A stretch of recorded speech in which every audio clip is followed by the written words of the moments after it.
इतना पढ़ने के बाद आइए बेटा अब हम प्रश्नावली का हल करते हैं।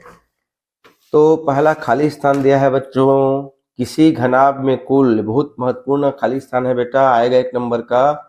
तो किसी घनाभ में कुल खाली स्थान फलक होती है, कितने फलक होती है बच्चों? 6 फलक होती है बेटा। अब देखिए यहाँ पर हमको घनाभ का लंबाई पूछा है, तो ऊपर में क्या है? आयतन। तो नीचे में क्या हो जाएगा बच्चों? चौड़ाई गुणित ऊंचाई हो जाएगा बेटा। नीचे में क्या हो जाएगा? चौड़ाई गुणित ऊंचाई हो जाएगा। ठीक है। अब घनाभ की लंबाई बराबर क्या होता है? यहाँ ऊपर में आयतन दिया है, नीचे में चौड़ाई दिया, तो खाली स्थान में क्या हो जाएगा? ऊंचाई हो जाएगा। अब है 1 घन मीटर बराबर खाली स्थान घन सेंटीमीटर। तो हम पढ़ चुके हैं 1 घन मीटर में 10 के घात 6 घन सेंटीमीटर। सेंटीमीटर के घात 3 लिखो, या घन सेंटीमीटर को हम सेंटीमीटर के घात 3 भी लिख सकते हैं। वही है, 3 बार गुणा होने पर घन कहलाता है। इस तरह से हम लिखते हैं बेटा। प्रश्न, पानी की एक टंकी 3 मीटर लंबा, 2 मीटर चौड़ा, 1 मीटर गहरा है। पानी की एक टंकी है घनाभ आकार का, लंबा 3 मीटर, चौड़ा 2 मीटर, गहराई 1 मीटर। अब जब टंकी है तो नीचे तरफ गहराई और ऊंचाई दोनों का संदर्भ एक ही होता है बेटा। जब समतल से ऊपर हो तो ऊंचाई कहलाता है, और समतल से नीचे हो तो गहराई कहलाता है। अर्थात इसमें हमको लंबाई 3 मीटर, चौड़ाई 2 मीटर और 1 मीटर गहरा दिया है पानी की टंकी का। तो उसमें कहता है उसमें कितना लीटर पानी आएगा? तो जितना उस टंकी का आयतन होगा उतना ही तो पानी आएगा बेटा। तो आयतन निकालने के लिए क्या करेंगे? लंबाई चौड़ाई ऊंचाई को गुणा करेंगे। तो 3 दूने 6, 6 कम 6 घन मीटर, और नीचे देखो यहाँ दे दिया है 1 घन मीटर में 1000 लीटर। यदि 1 घन मीटर में 1000 लीटर, तो 6 घन मीटर में कितना हो जाएगा? 6000 लीटर हो जाएगा बेटा। इस तरह से हमको देखनी है। बहुत सरल प्रश्न आता है बच्चों। आगे कहता है चाक की एक डिब्बा, हम पढ़ चुके हैं चाक का डिब्बा घनाभ आकार का होता है, लंबाई 10, चौड़ाई 7, ऊंचाई 4, तीनों को गुणा कर देंगे तो 10 7 70, 1480 घन सेंटीमीटर। चाक की एक छोटे पेटी की लंबाई 15 सेंटीमीटर, चौड़ाई 10 सेंटीमीटर, ऊंचाई 8 सेंटीमीटर। बच्चों आयतन पूछा है, इन तीनों को गुणा करेंगे तो 15 दहाम 150, 150 अट्ठे 1200, 1200 घन सेंटीमीटर। घनाभ आयतन के लिए हमको सिंपल सबका क्या कर देना है? गुणा कर देना है। अब प्रश्न 5वां, यहाँ 10 तो दिया है बेटा, सभी में हमको लंबाई चौड़ाई ऊंचाई दे दिया है, सभी को तीनों गुणा करेंगे आयतन निकल जाएगा। 6वां को देखिए, है ना। 6वां दूसरे टाइप का प्रश्न है। 6वां क्या कहता है? लकड़ी का आयतन, हमको एक घनाभ आकार की लकड़ी का आयतन 480 घन सेंटीमीटर दे दिया है बच्चों। दूसरे प्रश्नों में हमको निकालने को कहता था बेटा, यहाँ वो खुद निकाल के दे दिया है आयतन। जब आयतन दिया है ना बेटा, तो देखना निश्चित है वो लंबाई चौड़ाई ऊंचाई में से एक पूछेगा। अब आगे देखते हैं। लंबाई दे दिया है 10 सेंटीमीटर, चौड़ाई दिया है 6 सेंटीमीटर। देखो बेटा ऊंचाई पूछा है बच्चों, तो हम जानते हैं बेटा ऊंचाई बराबर क्या होता है? ऊंचाई बराबर होता है, ऊपर में तो आयतन रहता ही है, आयतन रहेगा, नीचे में जब यहाँ पर ऊंचाई है बच्चों तो यहाँ क्या क्या आएगा? लंबाई और चौड़ाई। आयतन कितना दिया है जी? तो 480 घन सेंटीमीटर, मतलब सेंटीमीटर का 3 बार गुणा है बेटा। लंबाई कितना दिया है? 10 सेंटीमीटर। चौड़ाई कितना दिया है? 6 सेंटीमीटर। सेंटीमीटर से सेंटीमीटर कट गया, सेंटीमीटर से सेंटीमीटर कट गया, शून्य से शून्य कट गया, 6 कम 6, 6 8 48, तो 8 क्या बचा है? केवल सेंटीमीटर बच्चों। देखो बेटा इस तरह से ऊंचाई कितनी आ गई? 8 सेंटीमीटर। मैं आपको पहले ही बोल चुका हूं, कुछ भी पूछे, अगर यह ऊंचाई पूछे लंबाई चौड़ाई रहेगा, अगर यहाँ लंबाई पूछे यहाँ नीचे में चौड़ाई ऊंचाई रहेगा, यहाँ चौड़ाई पूछे यहाँ लंबाई ऊंचाई रहेगा। ये सूत्र होता है बेटा। बहुत ही सरल टाइप का प्रश्न आता है, आपको बनानी है। 7वां देखते हैं बच्चों। एक घनाकार टुकड़े की भुजा 25 सेंटीमीटर आ गया। देखो बेटा बताया था आपको ना मैं, एक बड़ा घन है, कितना कितना का? 25 सेंटीमीटर का। तो बड़े घन का आयतन कितना होगा? 25 गुणित 25 गुणित 25। कितने का काटना है? 5 सेंटीमीटर का, तो छोटे घन का आयतन हो जाएगा 5 गुणित 5, 5 एकम 5, 5 पचे 25, 5 एकम 5, 5 पचे 25, 5 एकम 5, 5 पचे 25, 5 गुणित 5 मतलब 125 ठो घन यहाँ से निकलेगा बच्चों। ध्यान से देखेंगे बेटा। हाँ, एक घनाकार टुकड़े की भुजा 25 सेंटीमीटर, बड़ी वाली घन याद कीजिए। तो अब 25 से हमको कितने कितने का काटना है? 55 सेंटीमीटर का। तो बड़े घन का आयतन 25 का गुणित 25 बटा छोटे घन का आयतन 5 गुणित 5 कट के कितना आएगा बेटा? 125 घन आएगा। अब अगला देखते हैं बच्चों, एक कमरे की लंबाई, चौड़ाई और ऊंचाई। लंबाई, चौड़ाई, ऊंचाई क्रमशः का अर्थ होता है, इसमें पहले लंबाई है तो इधर देखिए, यहां हमको समझना है लंबाई, चौड़ाई, ऊंचाई क्रमशः दिया ना, तो शब्द में पहले लंबाई है तो इधर का अंक पहला लंबाई 5 मीटर, दूसरा में चौड़ाई 4.5 मीटर, तीसरा में ऊंचाई 3 मीटर। तो लंबाई 5 मीटर, ऊंचाई 4.5 मीटर, सॉरी लंबाई 5 मीटर, चौड़ाई 4.5 मीटर और ऊंचाई 3 मीटर। तो कहता है उस कमरे में भरी हुई हवा का आयतन, उस कमरा में कितनी हवा भरी हुई है उसका आयतन निकालना है बेटा। कमरे की, एक कमरा है जहां हम पढ़ते हैं, जहां आप अपने विद्यालय का कमरा समझ लीजिए। लंबाई जो है 5 मीटर है, उसका चौड़ाई 4.5 मीटर है बच्चों, ऊंचाई 3 मीटर है बेटा। तो इसमें भरी हुई हवा का आयतन ज्ञात करना है। तो हम लिखेंगे भरी हुई हवा का आयतन बराबर लंबाई गुणित चौड़ाई गुणित ऊंचाई, 5 गुणित 4.5 गुणित 3, घन इकाई है मतलब घन मीटर। तो 5 दिया 15, 15 पचे 75 का 5, हाथ में 60, 15 तक 60 और 67, लगभग 67.5 घन मीटर उस कमरे का आयतन होगा बेटा। अर्थात उतनी हवा उस कमरे में भरेगी, है ना, हवा का आयतन। इस तरह से बहुत सरल प्रश्न आता है, हमको प्रश्नों को समझ के देखना है। ये सिंपल पेपर में पूछा है बेटा। ठीक, आगे देखते हैं। डीजल की टंकी है बेटा, डीजल पेट्रोलियम होता है, एक आयताकार टंकी है मतलब घना भी है, 2 मीटर लंबा, 2 मीटर चौड़ा और 40 सेंटीमीटर गहरा है। मैं आपको पहले ही बोल चुका हूं, अगर समतल से ऊपर पूछे तो ऊंचाई देगा और समतल से नीचे, अब आयताकार टंकी है तो गहरा रहेगा बेटा। तो ये 40 सेंटीमीटर गहरा है। तो कहता है इसमें कितना लीटर डीजल आ सकता है? हाँ, मतलब कितना लीटर डीजल आएगा? जितना उसकी शक्ति होगी, जितना उसका आयतन होगा, जितने उसकी क्षमता होगी। तो अब देखते हैं, पहले सब इकाई को देखते हैं। लंबाई मीटर में, चौड़ाई मीटर में, गहराई सेंटीमीटर में दिया है बेटा। गड़बड़ तो हो गया। तो हम सबसे पहले सब इकाई को समान करेंगे। अब यहाँ पे हमको कंफ्यूज नहीं होना है ना। उत्तर में हम देखेंगे तो उत्तर में घन लीटर दिया होगा। तो चलिए इसको बनाते हैं। लंबाई हमको दिया है 2 मीटर, चौड़ाई हमको दिया है 2 मीटर, गहराई हमको दिया है 40 सेंटीमीटर। तो चलिए एक काम करते हैं, हम इसको सेंटीमीटर को मीटर में बदलते हैं। तो सेंटीमीटर को मीटर में बदलने के लिए बच्चों 100 का भाग देते हैं बेटा। शून्य से शून्य काट, एक नीचे से शून्य हटेगा तो कितना आ जाएगा? ये 0.4 मीटर, अर्थात 40 सेंटीमीटर किसके बराबर होगा? 0.4 मीटर के बराबर होगा। अब सब मीटर में कर लिए बेटा, तो गुणा करेंगे 2 मीटर। अब हम उस डीजल की आयताकार टंकी का आयतन, अर्थात लंबाई गुणित चौड़ाई गुणित ऊंचाई, तो 2 मीटर गुणित 2 मीटर गुणित 0.4 घन मीटर।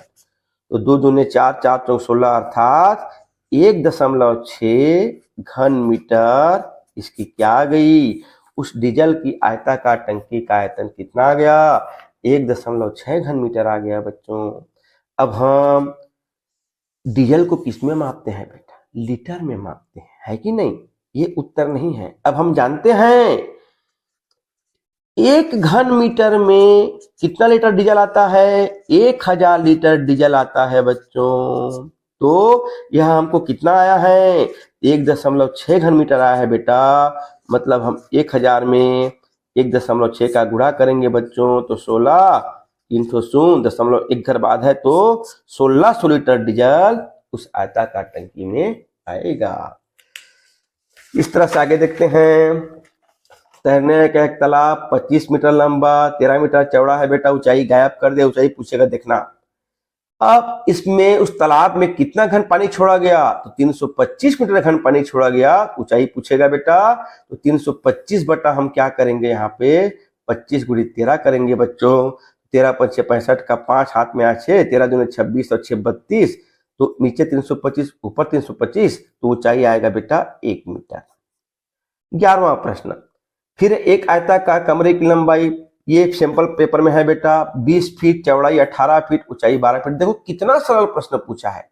तो भरी हुई हवा का आयतन पूछा है बेटा। इन तीनों को गुणा करेंगे 320 गुणित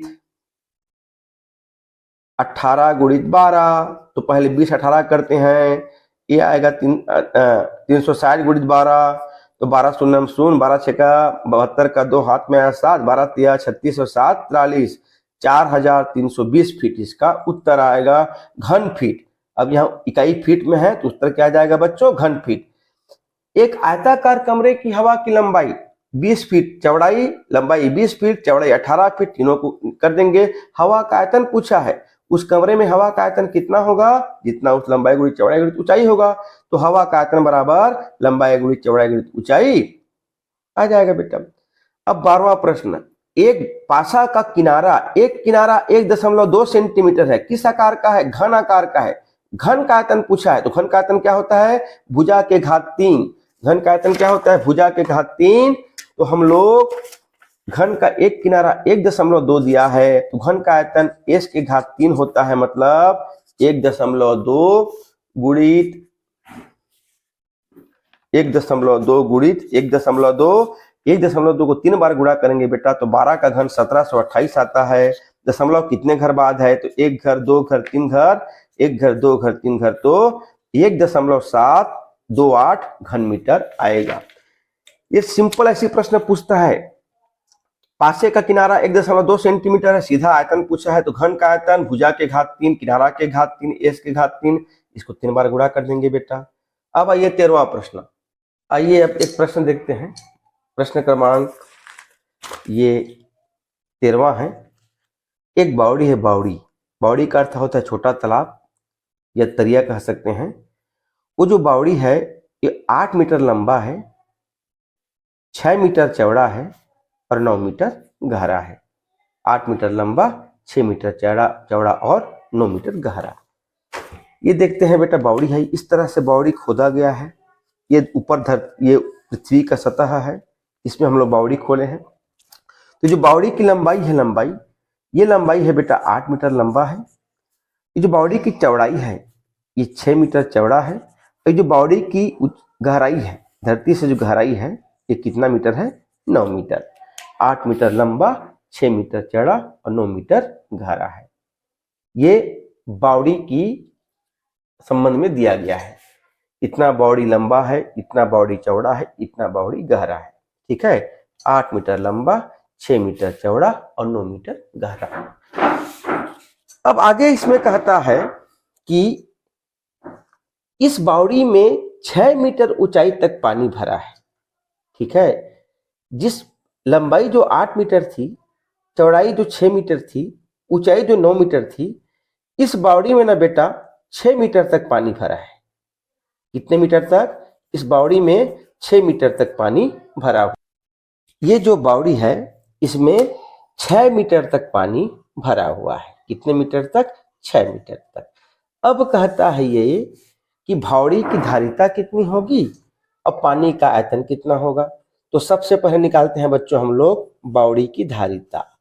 बावड़ी की धारिता, धारिता क्या होती है बेटा? धारिता मतलब होती है उसकी कुल पानी रखने की क्षमता, उसकी कुल कैपेसिटी, उसमें टोटल कितना पानी, कितना उसकी क्षमता है, कितना उसका धारिता है। मतलब देख रहे हैं तो धारिता मतलब धारिता आयतन का ही समानार्थक होता है। तो बावड़ी की धारिता निकालने के लिए हम लोग क्या करना पड़ेगा?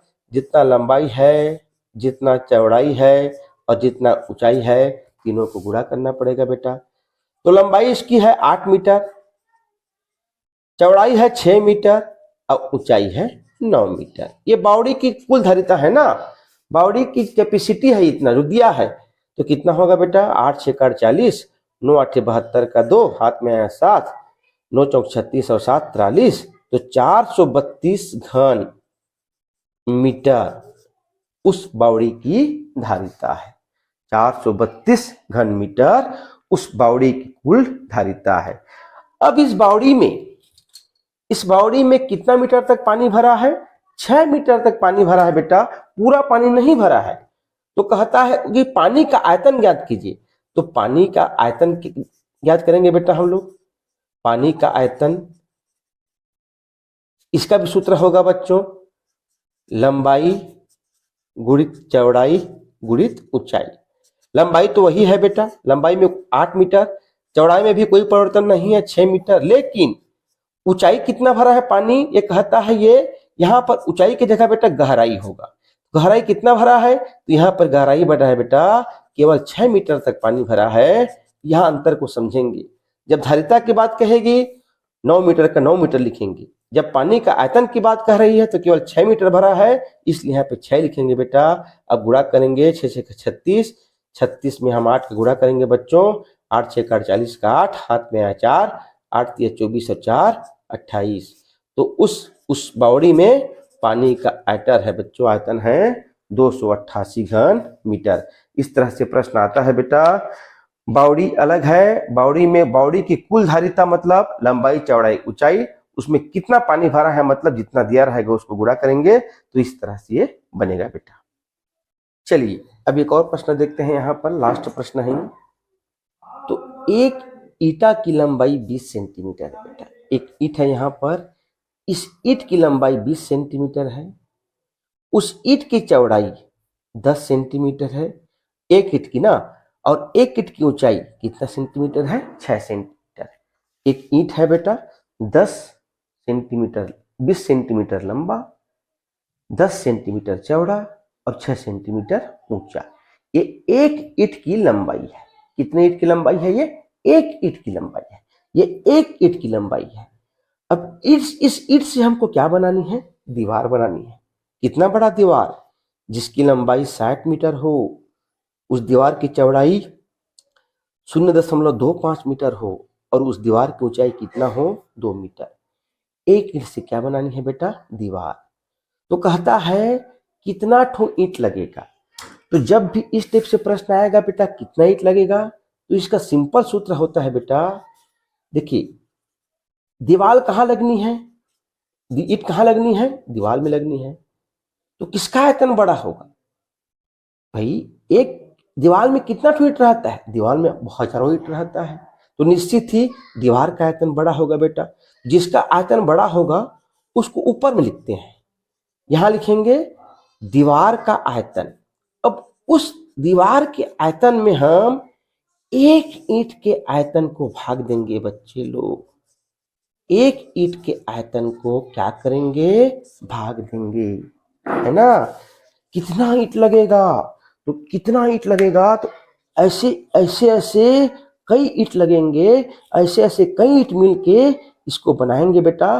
तो कितना ईंट निकालने के लिए इस दीवार का आयतन में एक ईंट के आयतन को भाग देंगे बच्चों, तो दीवार का आयतन निकल जाएगा बेटा।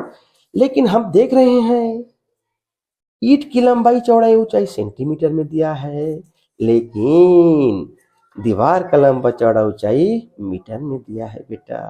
तो सबसे पहले इसको 60 मीटर को सेंटीमीटर में बदलेंगे बच्चों। तो 1 मीटर में 100 डालने के लिए इस दीवार का आयतन में एक ईंट के आयतन को भाग देंगे बच्चों, तो दीवार का आयतन निकल जाएगा बेटा। लेकिन हम देख रहे हैं ईंट की लंबाई चौड़ाई ऊंचाई सेंटीमीटर में दिया है, लेकिन दीवार का लंबा चौड़ा ऊंचाई मीटर में दिया है बेटा। तो सबसे पहले इसको 60 मीटर को सेंटीमीटर में बदलेंगे बच्चों। तो 1 मीटर में 100 सेंटीमीटर, तो 60 सेंटीमीटर में 6000 सेंटीमीटर हो जाएगा बेटा। चौड़ाई 0.25 है बेटा। तो यदि हम 0.25 में 100 का गुणा करते हैं बच्चों, तो 1 शून्य 2 शून्य और 25.2 घर बाद है, ये हो जाएगा बेटा 25 सेंटीमीटर हो जाएगा मेरे बच्चों। ऊंचाई 2 मीटर है तो 1 मीटर में 100 सेंटीमीटर, तो 2 मीटर में 200 सेंटीमीटर। हमने दीवार का लंबाई 60 मीटर अर्थात 6000 सेंटीमीटर निकाल लिया, चौड़ाई 0.25 मीटर मतलब 25 सेंटीमीटर निकाल लिया, ऊंचाई 2 मीटर मतलब 200 सेंटीमीटर निकाल लिया बेटा। अब इसमें मान रखेंगे। दीवार का आयतन का सूत्र क्या होता है, वही आपको परीक्षा में पूरा लिखना है ना, लंबाई गुणित चौड़ाई गुणित ऊंचाई। कितना लंबा है दीवार, 6000 गुणित चौड़ाई कितना है 25, ऊंचाई कितना है 200, अब घन का आयतन सेंटीमीटर की घात 3 बटा एक ईंट का आयतन, लंबाई 20 सेंटीमीटर, चौड़ाई 10 सेंटीमीटर, ऊंचाई 6, घन का आयतन 6 सेंटीमीटर। क्या होगा, अब सेंटीमीटर सेंटीमीटर कट हो गया बेटा, शून्य से शून्य कट हो गया, शून्य से शून्य कट हो गया। हम अब यहाँ पर हम इसको कटाएंगे बच्चों, यहाँ पर हमको कटाना है बेटा इसको, तो कैसे कटेगा, शून्य से शून्य, शून्य से शून्य, ऊपर में क्या बचा 60 गुणित 25 गुणा 200 बटा नीचे में क्या बटा बेटा 2 गुणित 6 6 दूने 12। जब ऊपर को हम गुणा करेंगे तो 60 का एक शून्य, 200 का 2 शून्य को लिख देते हैं, 3 शून्य हो गया ना। अब 25 दूने 50 6 का 300, तो 3 लाख बटा नीचे में कितना आ गया बेटा 12। अब 3 लाख को आप 12 से भाग दोगे या 3 लाख को 12 से कटाओगे ऐसे, इकाई दहाई सैकड़ा हजार 10,000 लाख बटा 12, 12 एकम 12, 12 दूने 24, 6 बचा, 12 पंचे 60, 3 ठो शून्य है बेटा, तो 1 2 3, 25,000 ईंट लगेगा। तो उस दीवार को बनाने के लिए कितना ईंटों की आवश्यकता होगी, 25,000 ईंटों की आवश्यकता होगी। तो अभी ऐसे प्रश्न देगा आपको, एक ईंट का आयतन देगा, लंबाई चौड़ाई ऊंचाई देगा, दीवार का लंबाई चौड़ाई ऊंचाई देगा, आपको पूछेगा कितना ईंट लगेगा, हमको दीवार का आयतन में ईंट के आयतन को भाग देना है। लेकिन भाग देने के पहले देखना है ये मीटर में है सेंटीमीटर में, तो मीटर को हम सेंटीमीटर में बदलेंगे। 1 मीटर में 100 सेंटीमीटर, तो 60 मीटर में 6000 सेंटीमीटर। 0.25 मीटर, ये इसको ध्यान देंगे, ये 0.25 मीटर है, इसको 100 से गुणा करेंगे तो 25 सेंटीमीटर आएगा। ऊंचाई 2 मीटर तो 200 सेंटीमीटर। हमने मान रख दिया लंबाई 6000 गुणित 25 गुणित 200,